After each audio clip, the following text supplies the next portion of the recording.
আন্দোলনরত স্বতন্ত্র ইবতেদায়ী মাদ্রাসার শিক্ষকরা অবস্থান নিচ্ছেন রাজধানীর শাহবাগে। সেখানে আছেন আল আমিন হক অহন। মাদ্রাসা শিক্ষকদের আন্দোলনের আজকের পরিস্থিতি একটু জানাবেন আমাদের। অবস্থান ধর্মঘট যেটি ডাক দিয়েছিলেন সেটি এখনো চলছে। এইসব শিক্ষক যারা আছেন তারা বলছেন দিনের পর দিন তারা না খেয়ে শিক্ষার্থীদেরকে শিক্ষাদান করেছেন এবং আপনি নিশ্চয়ই সেই সব শিক্ষকদের দেখতে পাচ্ছেন তারা অবস্থান করছেন একেবারেই শাহবাগের ঢাকা বিশ্ববিদ্যালয়ের চারুকলার যে অনুষদ রয়েছে তার সামনের যে সড়কটি পশ্চিম পাশের এই একাংশ সড়ক একেবারেই বন্ধ হয়ে গেছে।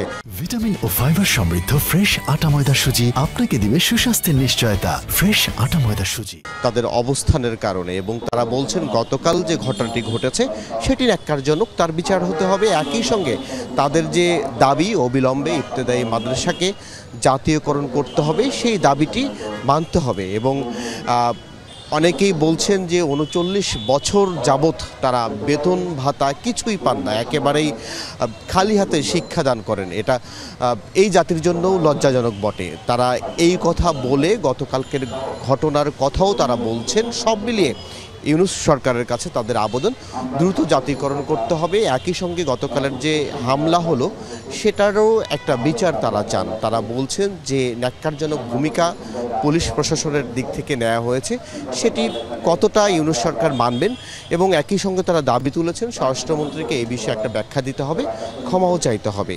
এই সব দাবির পরিপ্রেক্ষিতেই তাদের এই অবস্থান। যদিও আমরা জানি এখন পর্যন্ত যাদের কাছে দাবি দেওয়া জানিয়েছেন তারা কিন্তু বলছেন যে আজকের মধ্যে হয়তো একটা সিদ্ধান্ত জানানো হবে। এই সব শিক্ষক যারা আছেন তারা বলছেন যতক্ষণ না পর্যন্ত সেই সিদ্ধান্ত জানানো না হয় ততক্ষণ তারা রাজপথ ছাড়বেন না। গতকাল শীতের রাত ছিল, এই শীতের রাতেও কিন্তু গতকাল থেকেই তারা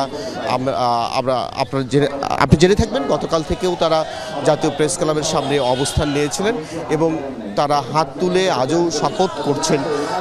তারা বলছেন যে তারা ঘরে ফিরে যেতে চান না, যতক্ষণ না পর্যন্ত তাদের দাবি মানা না হবে ততক্ষণ তারা এই সড়কে অবস্থান করবেন এবং আন্দোলন চালিয়ে যাবেন। জি, অহন, ধন্যবাদ আপনাকে।